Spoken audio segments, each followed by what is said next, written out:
Hello दोस्तों, स्वागत है मेरे चैनल ज्ञान दर्पण में।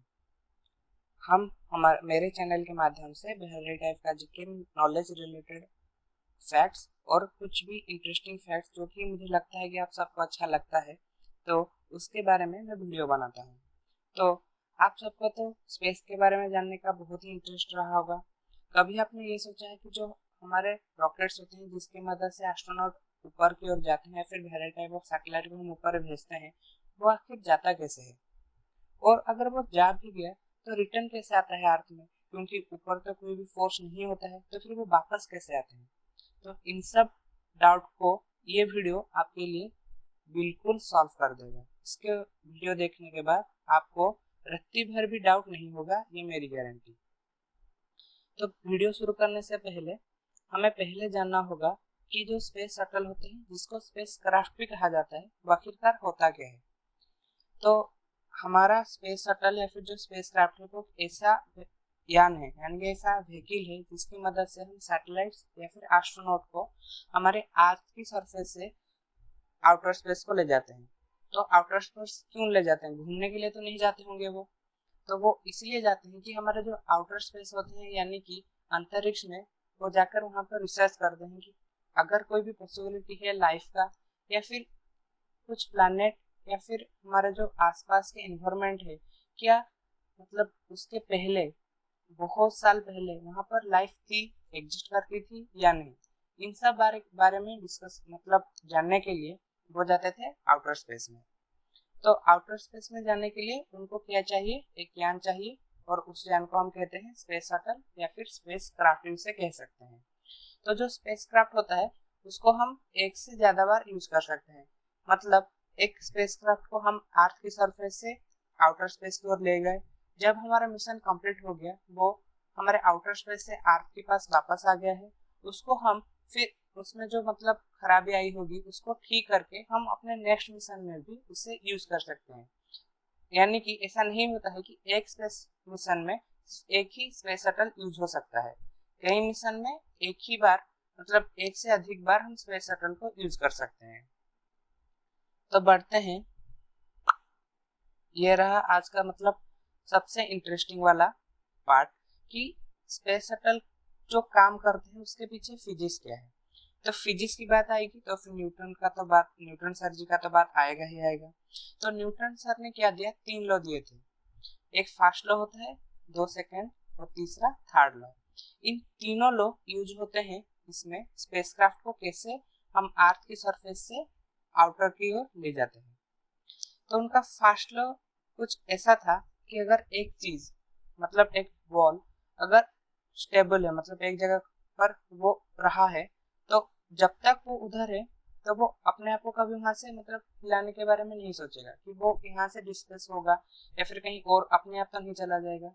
अगर आप उसको लात मारते हो फिर किक करते हो तो वो जाकर अपने आगे की ओर जाएगा, या फिर आपने जो डायरेक्शन में उसको मारा होगा वो उस डायरेक्शन में जाएगा। या फिर एयर का फ्लो हो रहा है तो बॉल उसके अपोजिट डायरेक्शन में जाएगा। लेकिन वो खुद नहीं चाहेगा कि वो अपने आप ही डिस्प्लेस हो जाए। उसी तरह एक बॉल को आपने किक मार दिया, वो यूनिफॉर्म वेलोसिटी से जा रहा है।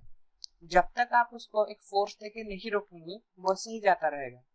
तो अगर आप देखते हैं कि एक बॉल को आपने किक कर दिया, वो थोड़ी देर के बाद अपने आप रुक जाता है, तो इसका मतलब क्या है? उसकी अपोजिट डायरेक्शन में फ्रिक्शन लग रहा है जिसकी मदद से वो रह जाता है। और आपको पता है फ्रिक्शन एक टाइप का फोर्स ही होता है। तो ये था न्यूटन का फास्ट लॉ। तो हम अभी ये जानेंगे कि न्यूटन के जो फास्ट लॉ होता है वो कैसे यूज होता है हमारे इस रॉकेट प्रोपल्शन में, यानी कि स्पेसक्राफ्ट मैकेनिज्म में। तो ऐसा होता है, मतलब देखिए, जो स्पेसक्राफ्ट होता है जब वो अपने स्पेस स्टेशन में रहता होगा, मतलब अर्थ की सरफेस में होगा, वो तो स्टेबल ही होगा क्योंकि वो वर्टिकली उसको रखा गया है।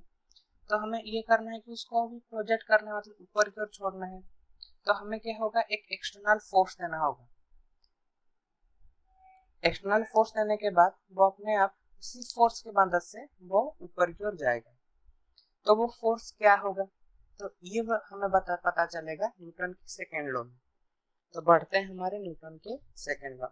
तो न्यूटन का जो सेकेंड लॉ है वो कुछ भी नहीं, वो क्वांटिटेटिवली वो ये कहना चाहते हैं कि फोर्स जो होता है वो जो सब्जेक्ट का मास है और उसका एक्सीलरेशन का मल्टीप्लाई है, तो F इक्वल टू m, यानी कि जो फोर्स रॉकेट को अर्थ की सरफेस से ऊपर उठाता है वो होता है रॉकेट का मास इंटू एक्सीलरेशन मतलब ग्रेविटी, क्योंकि हमें g से तो ज्यादा देने के बाद ही तो वो ऊपर जाएगा ना, क्योंकि देखिए एक चीज मतलब ऊपर जा रहा है तो ऑटोमेटिकली वो नीचे कैसे आता है, क्योंकि g उसके अपोजिट डायरेक्शन में लगता है, तो जिसकी मदद से वो नीचे चला आता है।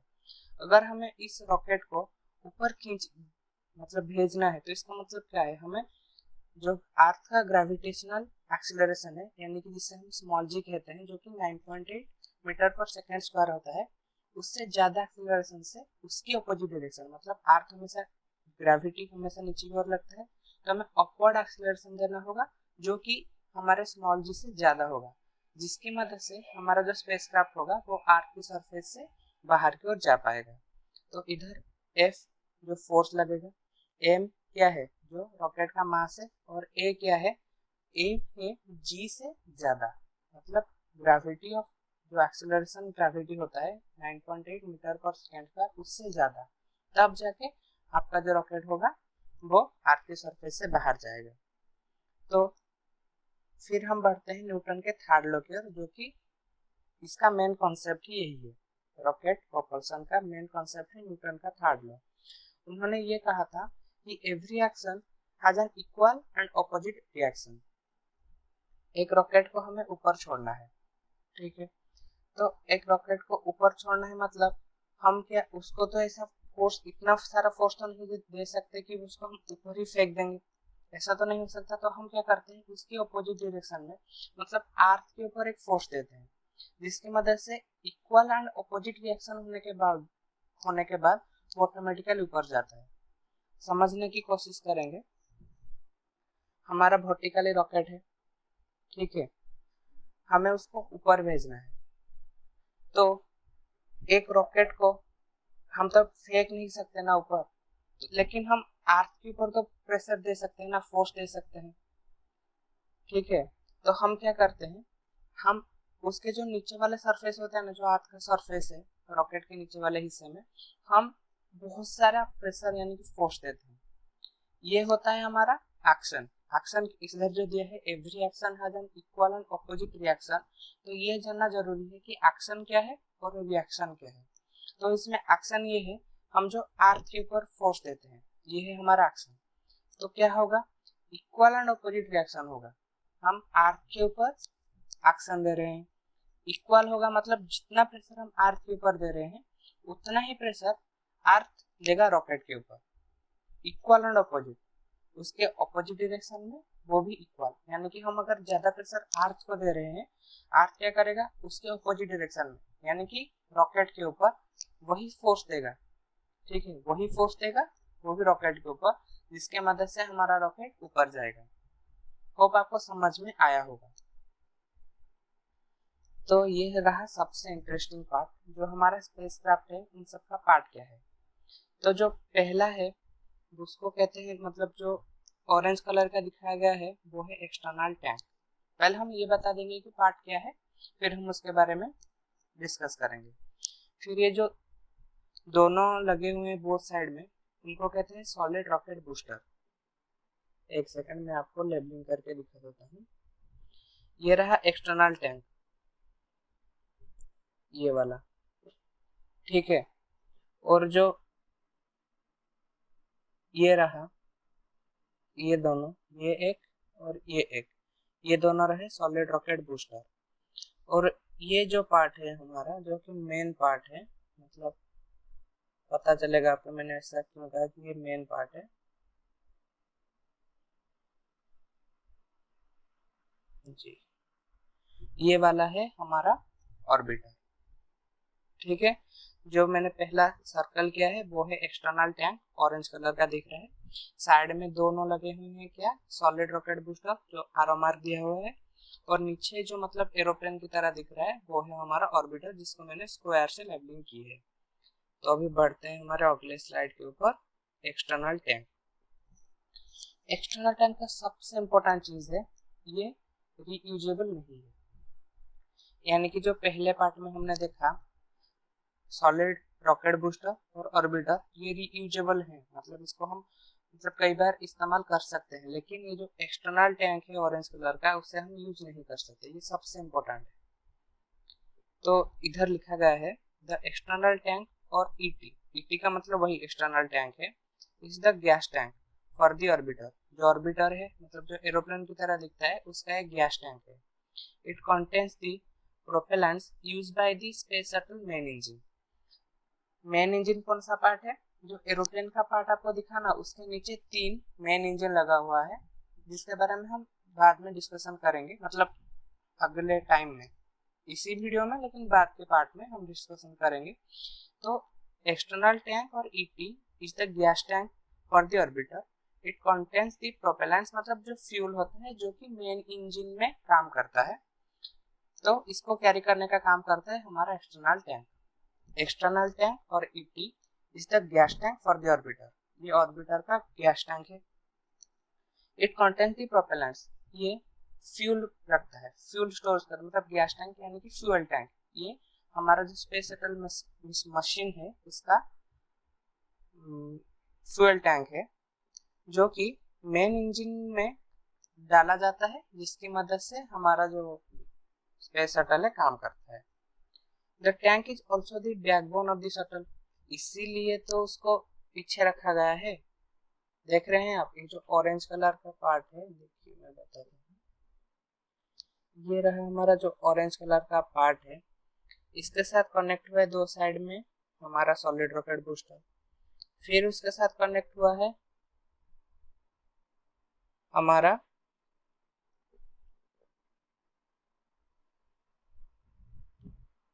उसी के साथ ही तो कनेक्ट हुआ है हमारा ऑर्बिटर, यानी कि एक्सटर्नल टैंक एक बैकबोन की तरह काम कर रहा है, जिसकी मदद से पूरा का पूरा सिस्टम को सपोर्ट मिल रहा है। ठीक है, क्या कोई बात, चलते हैं। तो पता चला the tank is also the backbone of the shuttle during the launch, providing structural support for attachment with the solid rocket booster and the orbiter, जो कि मैंने आपको बता दिया है कि जो ऑरेंज कलर का पार्ट है उसको हम एक्सटर्नल टैंक या फिर गैस टैंक कहते हैं। गैस टैंक का काम क्या है, गैस टैंक का काम है फ्लूइड को स्टोर करना, फ्लूइड मतलब फ्यूल, जो फ्यूल होता है उसको स्टोर करना, जो कि यूज होते हैं मतलब कौन इसे यूज करता है, जो 3 इंजन लगे होते हैं मेन इंजन, वो यूज करते हैं, जिसकी मदद से हमारा जो स्पेस शटल है वो ऊपर जाता है। ठीक है, तो सेकंड पॉइंट में हमने ये देखा कि इसको बैकबोन भी कहते हैं, क्योंकि ये हमारे स्पेस शटल को सपोर्ट करता है, क्योंकि एक्सटर्नल टैंक रहता है पूरा, मतलब पीछे का भाग एक्सटर्नल टैंक रहता है, दो साइड में लगे होते हैं सॉलिड रॉकेट बूस्टर, और सामने वाले पार्ट में लगा होता है हमारा जो मेन स्पेसक्राफ्ट है या फिर ऑर्बिटर जो है। तो बढ़ते हैं तीसरे पॉइंट की ओर। The tank is the only component of the space shuttle that is not reused, जैसे कि मैंने कहा था, पहले ही बता दिया था कि इसे हम रीयूज नहीं कर सकते, बाकी सारी चीज रीयूज होते हैं लेकिन ये रीयूज नहीं होता। Approximately 8.5 times into the flight with its propellant used, the tank is jettisoned। कुछ नहीं, मतलब ऐसा, मतलब जो पीडीएफ बना गया था वो नासा के मतलब ऑफिशियल वेबसाइट लेकर मैंने बनाया, तो कुछ मतलब भयानक वर्ड इसमें डाल दिया गया है, लेकिन मैं आपको बताता हूँ। The tank is only the propellant for this space shuttle. ठीक है, जो टैंक होता है उसको हम रीयूज नहीं कर सकते, बस आप इतना समझिए कि इसके हम रीयूज नहीं कर सकते। जो स्पेस शटल ऊपर जाता है, ऊपर जाने के 8.5 सेकंड के बाद स्पेस शटल में क्या है, फ्यूल है। फ्यूल जब इस्तेमाल पूरा हो जाएगा तो उसका कोई काम नहीं है, जब एक्सटर्नल टैंक से फ्यूल खत्म हो जाएगा वो ऑटोमेटिकली टैंक जो मतलब स्पेसक्राफ्ट है उससे वो अलग हो जाएगा, अलग होकर वो नीचे गिर जाएगा। जब वो नीचे गिर रहा होगा तो अर्थ के सरफेस के अंदर उसकी ग्रेविटी की उसको खींच लेगी, तो उसके एटमॉस्फेयर में ही वो मतलब 70 to 80% वहां में ही डिस्ट्रॉय हो गया होगा, और बाकी का जो पार्ट होगा वो समंदर में ही गिर जाएगा, जिसकी वजह से हमने ये कहा कि इसे रीयूज नहीं कर सकते। और रीयूज होगा भी कैसे, हमारे पास जो मतलब जो एक्सटर्नल टैंक है उसमें क्या है, फ्यूल है। फ्यूल इस्तेमाल कहाँ पर होता है, मेन इंजन में होता है। 8.5 मिनट के बाद जो हमारे एक्सटर्नल टैंक में जितना भी फ्यूल है वो पूरा इस्तेमाल हो जाने के बाद अब उसमें कुछ भी नहीं है, तो अब क्या होगा, 8.5 मिनट के बाद वो ऑटोमेटिकली हमारे जो स्पेस शटल है पूरा सिस्टम से वो अलग हो जाएगा। अलग होकर वो नीचे गिर जाएगा। जब वो नीचे गिरेगा हमारा अर्थ का ग्रेविटी उसको खींच लेगी। अर्थ का ग्रेविटी अगर उसको खींच लेगी तो जो एटमॉस्फेयर में आएगा तो एयर फ्रिक्शन होगा। एयर फ्रिक्शन से वो पूरा का पूरा डिस्ट्रॉय तो नहीं हो पाएगा, लेकिन 70 to 80% वो वहां पर ही खत्म हो जाएगा और बाकी का जो पार्ट होगा वो समंदर में गिर जाएगा। ठीक है, तो ये रहा parts of the external tank. इसमें जो लिखा गया है उसमें से सिर्फ दो सबसे इम्पोर्टेंट है कि वहां पर जो फ्यूल है वो क्या है। ठीक है, जो एंटेरियर मतलब जो अगला मतलब जो टिप वाला पार्ट है उसमें हम रखते हैं लिक्विड ऑक्सीजन को।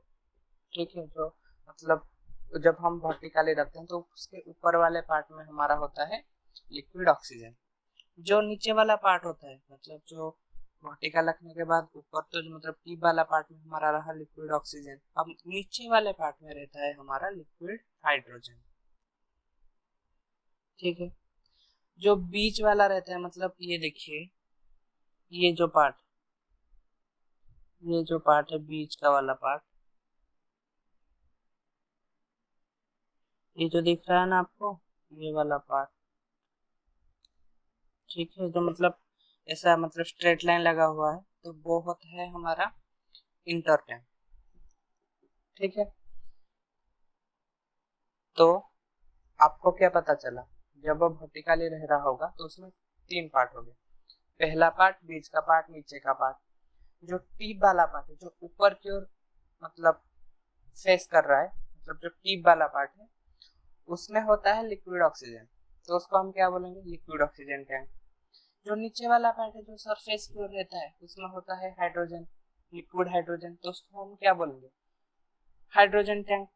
जो बीच वाला है जो मतलब स्ट्रिप्ड वाला पार्ट है उसको हम कहते हैं इंटर टैंक। ठीक है, आपको समझ में आया होगा। तो हम बढ़ते हैं दूसरा पार्ट जो कि होता है सॉलिड रॉकेट बूस्टर। जो दो होते हैं या फिर कहीं कहीं में तीन भी लगा जाता है, ऐसा नहीं है कि दो ही लगाएं। तो मतलब आप बहुत सारा बहुत हेवी चीज मतलब सैटेलाइट लेके जा रहे हो तो लग सकता है, ऐसा नहीं है कि सिर्फ दो ही लगेगा। तो इसमें लिखा गया है the solid rocket booster operate in parallel with the main engine for the first 2 minute. इससे हम समझते हैं एक गाड़ी का इंजन का काम क्या है, फ्यूल को यूज करना, उसमें उसको ऑक्सीडाइज करना। ऑक्सीडाइज करने के बाद क्या निकलेगा, एनर्जी। वो एनर्जी किस काम में आएगा, व्हीकल को आगे जाने में। तो यही काम तो इधर ही होगा। जो मेन इंजन होगा वो फ्यूल कहाँ से लाएगा, एक्सटर्नल टैंक से लाएगा। उसको यूज करके हमारा जो स्पेसक्राफ्ट होगा वो आगे बढ़ेगा मतलब ऊपर की ओर जाएगा। लेकिन स्पेस बूस्टर का काम क्या है, जब हम अर्थ के सरफेस से ऊपर की ओर मतलब जाएंगे, अर्थ का ग्रेविटी हमको बहुत तेजी से खींचेगा, तो हमें सबसे ज्यादा पावर चाहिए उस समय। तो जो तीन मेन इंजन है उनका काम क्या है, एक बार अर्थ के सरफेस से निकल जाए तो मैं काम करूंगा, उससे पहले काम कौन करेगा, सॉलिड रॉकेट बूस्टर करेगा। मतलब उन्होंने काम को बांट दिया कि मैं तेरे तेरे जैसा हूँ, मैं सॉलिड रॉकेट बूस्टर हूँ, तू मेन इंजन है। मेरा काम तेरा काम पूरा इक्वल सेम है, कोई फर्क नहीं है। तेरा काम क्या है, जब तू अर्थ की सरफेस से बाहर निकल जाएगा तो तू मतलब मेन इंजन तू काम कर, लेकिन तेरे को अर्थ की सरफेस से निकालने का काम मेरा है। तो जो पहले के 2 मिनट होते हैं जो मतलब अर्थ की सरफेस से वो निकलता है उसमें मैं हेल्प करूंगा, यानी कि सॉलिड रॉकेट बूस्टर का काम आता है 2 मिनट तक। जब रॉकेट अर्थ की सरफेस से मतलब अर्थ ग्रेविटी जब तक उसको खींच रही होगी तब मतलब बहुत सारा फोर्स चाहिए, थ्रस्ट चाहिए, तो वो थ्रस्ट देने का काम करता है हमारे सॉलिड रॉकेट बूस्टर। एक बार अर्थ की ग्रेविटी से वो निकल जाए फिर मेन इंजन तू काम संभाल, मतलब तू उसको जहाँ मतलब एस्ट्रोनॉट होंगे तो उनको जहाँ जाना है वहां ले जा। या फिर जिसको इधर स्पेस मिशन जहाँ की ओर मतलब सैटेलाइट को कौन सा ऑर्बिट में रखना है, तू जा वहां पे तू काम कर, लेकिन अब तेरे को ग्रेविटी से बाहर लेने का काम मेरा है। ठीक है, ये जो लिखा गया है, the solid rocket booster operate in parallel with the main engine. मैं जो हूँ तू भी वही है, मेन इंजन जो भी है सॉलिड रॉकेट बूस्टर वही है। मेन इंजन फ्यूल लेता है एक्सटर्नल टैंक से, सॉलिड रॉकेट बूस्टर भी फ्यूल लेता है एक्सटर्नल टैंक से। ठीक है, तो parallel with the main engine for the first 2 minute of flight. जब मैंने बोला था आपको पहला 2 मिनट मेरा है, बाद का टाइम मेन इंजन का। फिर क्या दिया है, provide additional thrust needed for the orbiter to escape the gravitational pull of the earth. जो अर्थ खींच रहा होगा रॉकेट को ना, उस समय कोई भी चीज अगर ऊपर उड़ने की कोशिश करेगा तो ग्रेविटी उसको खींच लेगी ना। लेकिन ये दोनों जो सॉलिड रॉकेट बूस्टर हो गए वो कहेंगे नहीं, हम ज्यादा से ज्यादा थ्रस्ट देंगे लेकिन निकल जाएंगे बस। तो ये वही किया, 2 मिनट के अंदर जब उसको मतलब ग्रेविटी पुल सबसे ज्यादा होगा, एडिशनल थ्रस्ट देके ये ऑर्बिटर को, यानी कि जो हमारा स्पेस शटल होगा, मतलब स्पेस शटल का मेन पार्ट क्या है, ऑर्बिटर ही है। क्योंकि एक्सटर्नल टैंक का काम क्या है, एक्सटर्नल टैंक एक गैस टैंक है जिसका काम है फ्यूल देना। जो हमारे सॉलिड रॉकेट बूस्टर है उनका काम क्या है, एडिशनल थ्रस्ट देके ग्रेविटेशनल फील्ड से उसको निकाल देना, अर्थ के ग्रेविटेशनल फील्ड से। फिर आता है हमारा मेन इंजन। मेन इंजन का काम क्या है, 2 मिनट के बाद जो काम मतलब फ्यूल देकर उसको वो आगे निकल लेकर जाएगा। ठीक है, तो हमारा मेन पार्ट है ऑर्बिटर, जहाँ पे कि सैटेलाइट या फिर एस्ट्रोनॉट रहते हैं। तो जो ऑर्बिटर होगा उसको अर्थ की सरफेस से बाहर कौन निकल जाएगा, जो पहला होगा मतलब हमारे 2 जुड़वे भाई solid rocket booster. Solid rocket booster के बाद मतलब 2 मिनट के बाद उनको मतलब आगे जाने का काम सौंप दिया जाएगा हमारे मेन इंजन को, जो 3 होते हैं। ठीक है, देखते हैं दूसरा पॉइंट क्या लिखा है। At an altitude of approximately 45 km, the booster separated from the orbiter or external tank, descend on parachute and land in the Atlantic Ocean. मैंने आपको पहले कहा था कि एक्सटर्नल टैंक को हम रीयूज नहीं कर सकते, लेकिन बाकी सब पार्ट को हम रीयूज कर सकते हैं। तो इधर वही लिखा गया है, 45 किलोमीटर अबव अर्थ की सरफेस से, यानी कि 2 मिनट अब खत्म हो गए। हमारे जो 2 सॉलिड रॉकेट बूस्टर है उन्होंने अपना काम बहुत ही जिम्मेदारी के साथ निभाया है। उन्होंने इतना एक्सटर्नल थ्रस्ट दिया कि अर्थ की ग्रेविटेशनल फील्ड हार मान गई और हमारा जो ऑर्बिटर है वो अर्थ की ग्रेविटेशनल पुल से बाहर निकल गया। अब वो अर्थ की सरफेस से 45 किलोमीटर अबव है और अभी सॉलिड रॉकेट बूस्टर का कोई काम नहीं बचा। तो सॉलिड रॉकेट बूस्टर अटैच किससे होता है, ऑर्बिटर से होता है, मतलब जो हमने डायग्राम दिखाया था।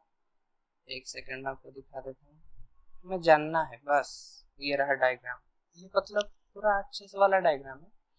जो पहला वाला पार्ट है एक्सटर्नल टैंक, वो सबसे पीछे रहता है, उनके 2 साइड में सॉलिड रॉकेट बूस्टर लगा होता है, उनके आगे ऑर्बिटर लगा होता है। तो इधर जो लिखा गया है वो ऑर्बिटर जो ये दोनों है, सॉरी जो सॉलिड रॉकेट बूस्टर है जो कि ये दोनों है, और ये रहा हमारा रॉकेट बूस्टर, ये वाला हमारा रहा रॉकेट बूस्ट, सॉरी ये रहा हमारा ऑर्बिटर, और ये रहा हमारा एक्सटर्नल टैंक। ठीक है, तो सॉलिड रॉकेट बूस्टर जब डिटैच होगा तो किससे होगा, एक्सटर्नल टैंक से भी होगा, ऑर्बिटर से भी होगा। तो वही तो इधर लिखा गया, ये रहा, ये रहा 45 किलोमीटर जाने के बाद ये सेपरेट हो जाता है ऑर्बिटर या फिर एक्सटर्नल टैंक से, डिसेंट और पैराचूट। तो पैराचूट से क्यों गिरेगा, क्योंकि हमें उसे रीयूज तो करना है। अगर वो ऐसे ही छोड़ देंगे उसको तो ग्रेविटी के अंदर जब वो आएगा ग्रेविटी के अंदर एयर फ्रिक्शन से तो वो खराब हो जाएगा, मतलब पूरा डिस्ट्रॉय हो जाएगा। लेकिन हमें इसे रीयूज तो करना है ना। और एक बात, ये सब जो मटेरियल होता है ना इसमें, वो मतलब वो टेम्परेचर को उसको सहने की ताकत होती है, जो वाला ताकत नहीं था हमारे किसमें, एक्सटर्नल टैंक में। जिसकी वजह से जब वो नीचे आता है तो एयर फ्रिक्शन उसको इतना ज्यादा टेम्परेचर देता है कि वो पूरा डिस्ट्रॉय हो जाता है। तो फिर इधर ऐसा नहीं होता है, क्योंकि इसके लिए ज्यादा पैसा खर्च करना पड़ता है। इंजन, एक मोटर बाइक या फिर एक कार का इंजन कितने कितने रुपए का होता है। इसी तरह एक रॉकेट का जो मेन इंजन है वो भी मतलब कॉस्टली होता है, सॉलिड रॉकेट बूस्टर भी कॉस्टली होता है। तो ऐसा नहीं कि एक मिशन में उसको भेज दो फिर उसको डिस्ट्रॉय कर दो। तो क्या करते हैं, उसके जब वो नीचे गिरता है उसके पिछले मतलब हिस्से में पैराशूट लगा होता है।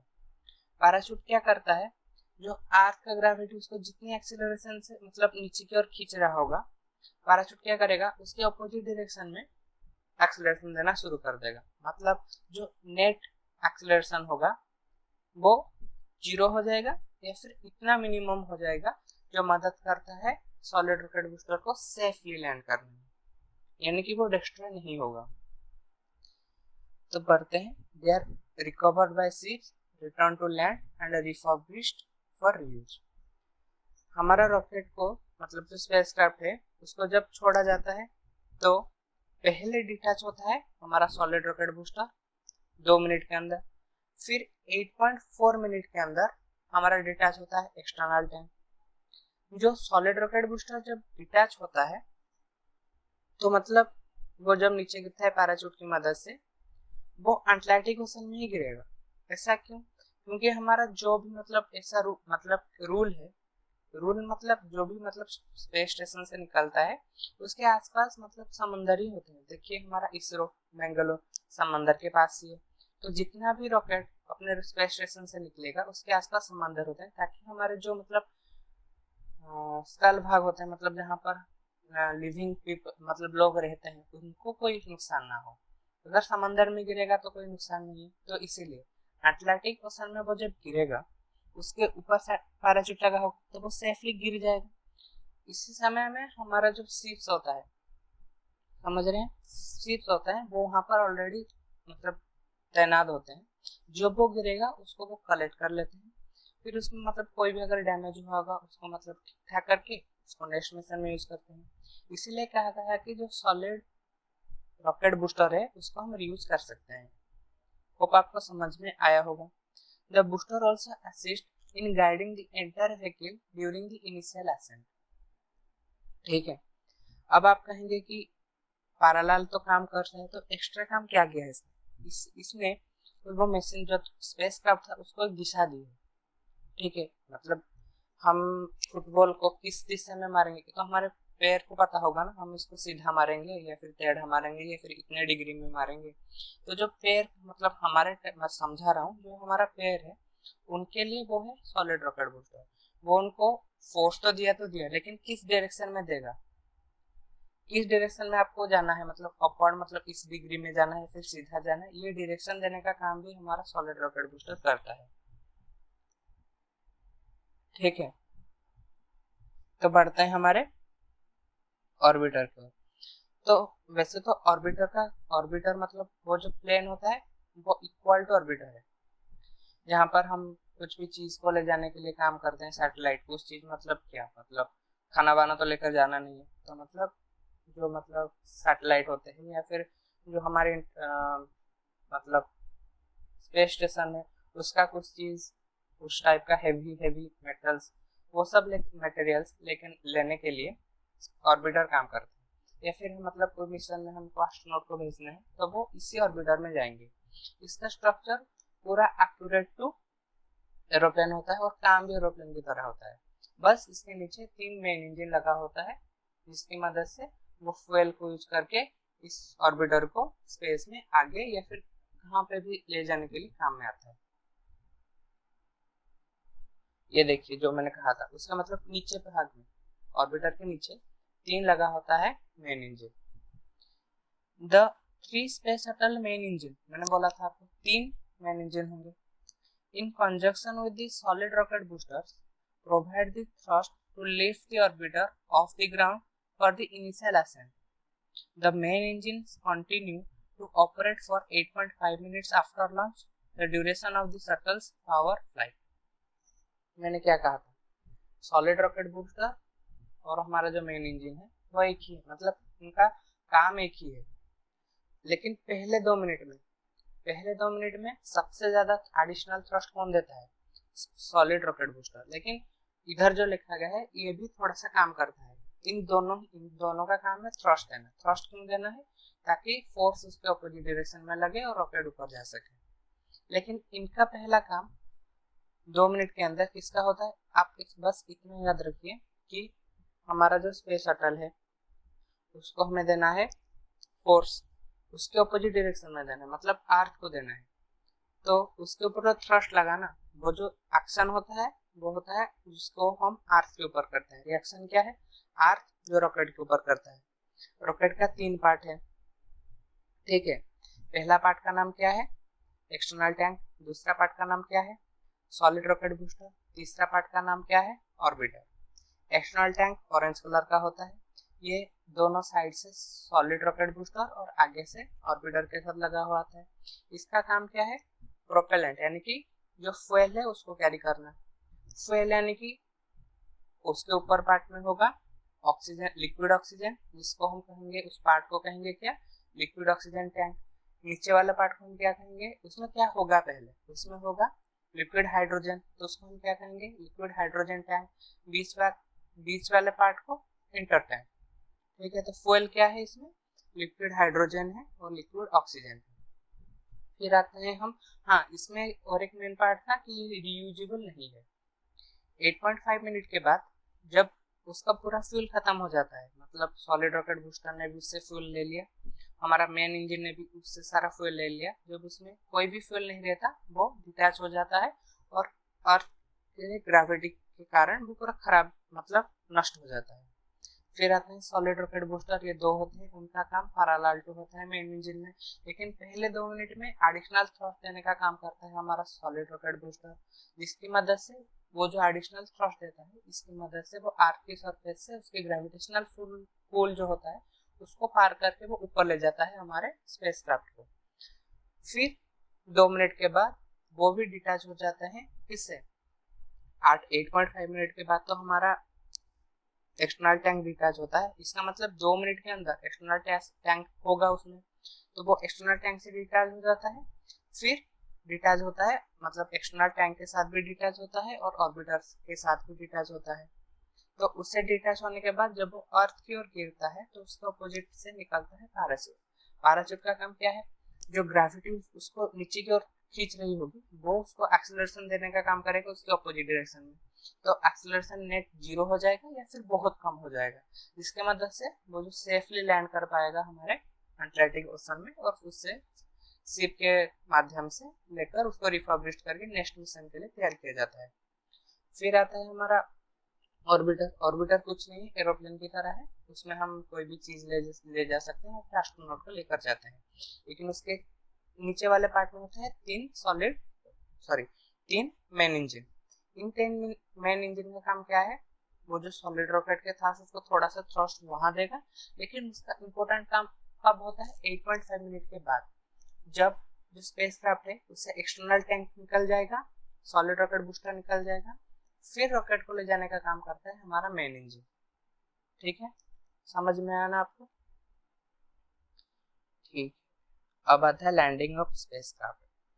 तो अभी मैं लैंडिंग ऑफ स्पेसक्राफ्ट आपको बता दे रहा हूँ, लेकिन मैं अपने वीडियो में लैंडिंग ऑफ स्पेसक्राफ्ट का वीडियो भी ऐड कर रहा हूँ, जिसकी मदद से आपको पूरा मक्खन क्लियर हो जाएगा कि कैसे वो लैंड करते हैं। ठीक है, अब हमारा रॉकेट, मतलब जो स्पेसक्राफ्ट है वो आउटर स्पेस में है। अब उसको हमारे जो नीचे वाले स्पेस स्टेशन से नोटिफिकेशन आता है या फिर कमांड आता है, फिर ऑर्डर आता है कि अब आप वापस आ जाइए, बहुत घूम लिया आपने, वापस आ जाइए। तो अब क्या होगा? जो स्पेसक्राफ्ट होगा वो पहले ऊपर की ओर झुकेगा। उसका जो फ्लाइंग हो, जो 2 साइड में जो फ्लाइंग टाइप का रहता है ना, उसका जो मतलब विंग्स होता है, उसको वो ऐसा सेट करेंगे कि वो पहले ऊपर की ओर झुकेगा, फिर उसके जो 3 इंजन लगे होंगे नीचे से वो एडिशनल थ्रस्ट प्रोवाइड करके ऑपोजिट डायरेक्शन में घूम जाएंगे।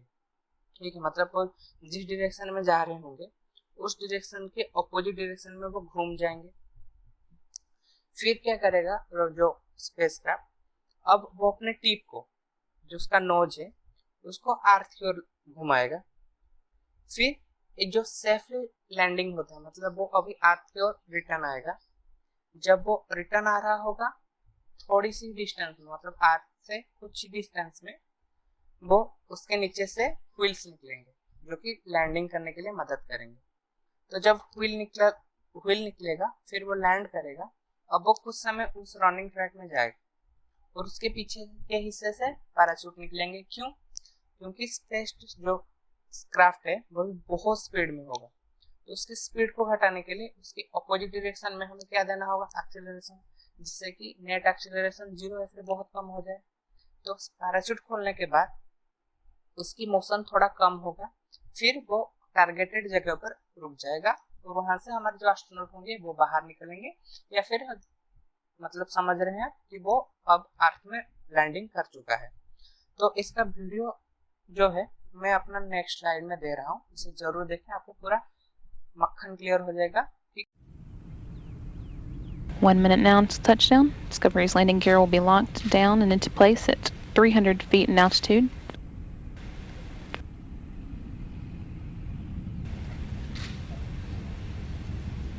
It's currently 3,500 feet and traveling at a rate of 370 miles per hour.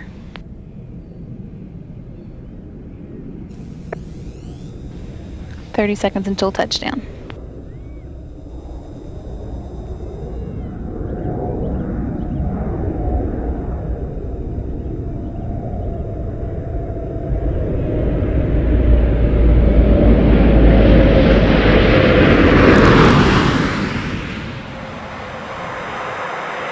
Main gear, landing gear now down and locked.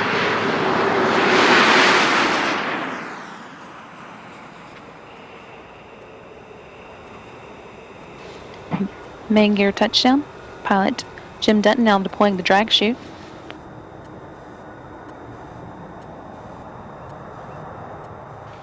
Nose gear touchdown. That brings an end to the STS-131 mission, the 131st Space Shuttle flight and the 33rd to the International Space Station.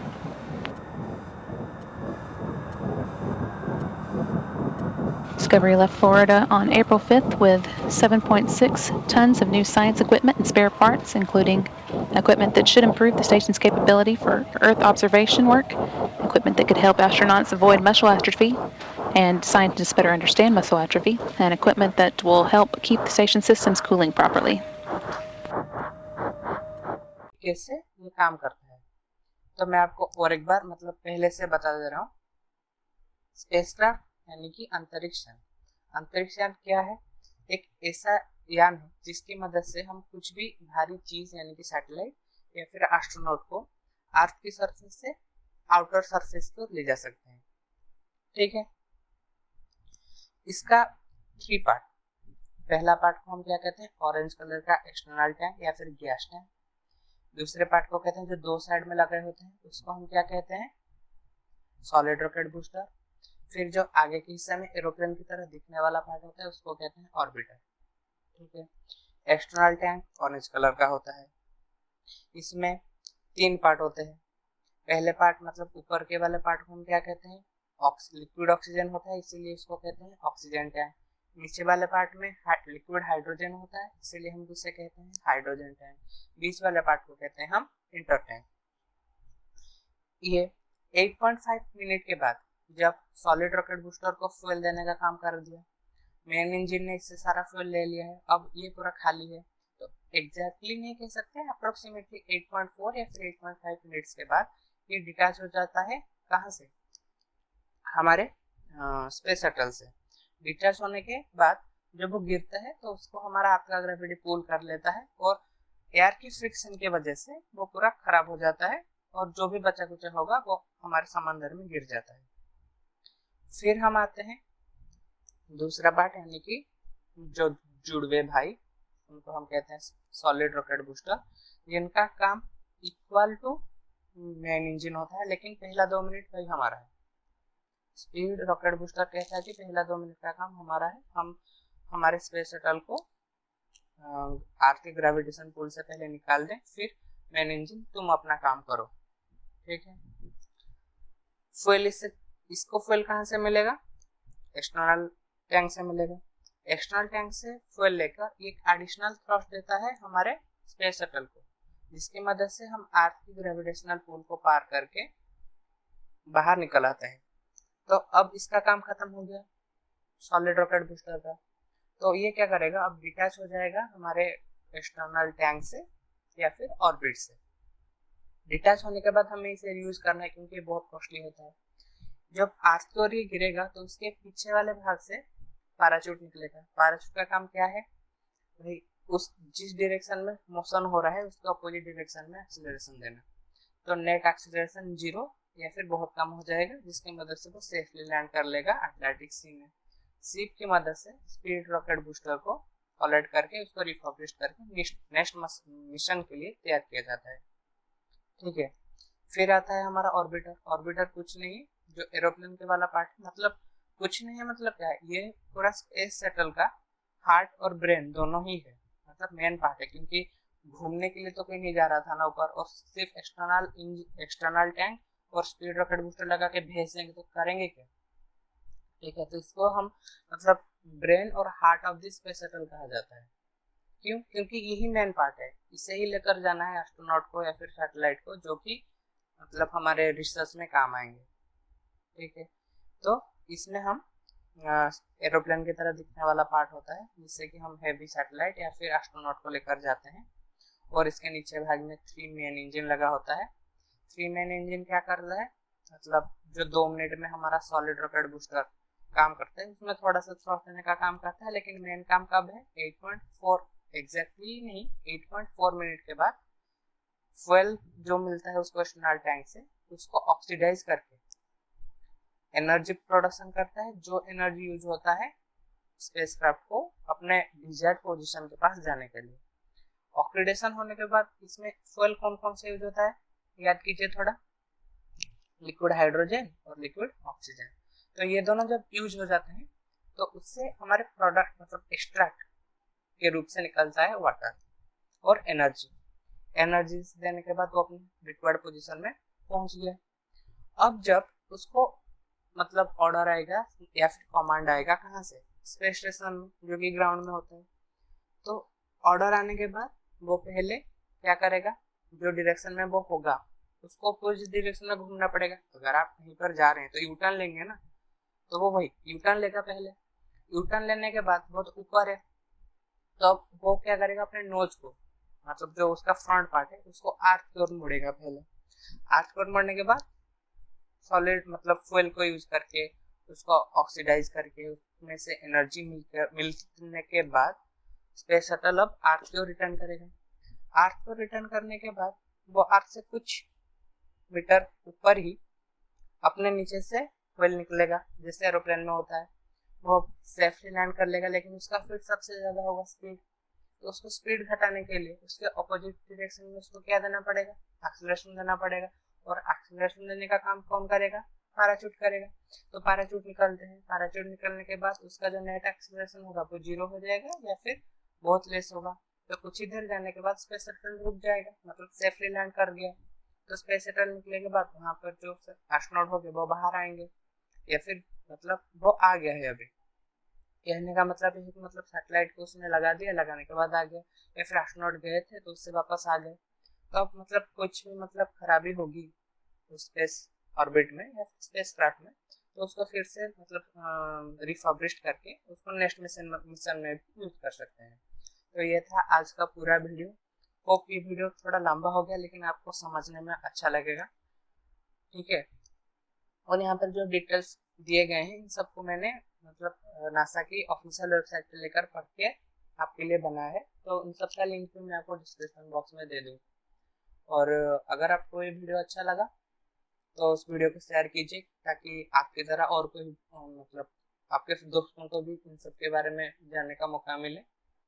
और आप मुझे comment करके बताएं कि इस video में अगर कुछ दिक्कत या फिर कोई गलत इन्फॉर्मेशन दिया गया है।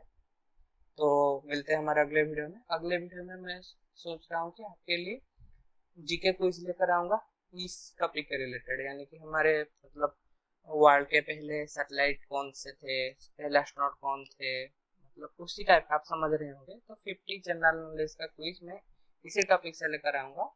तो मिलते हैं हमारे अगले वीडियो में, तब तक के लिए बाय बाय।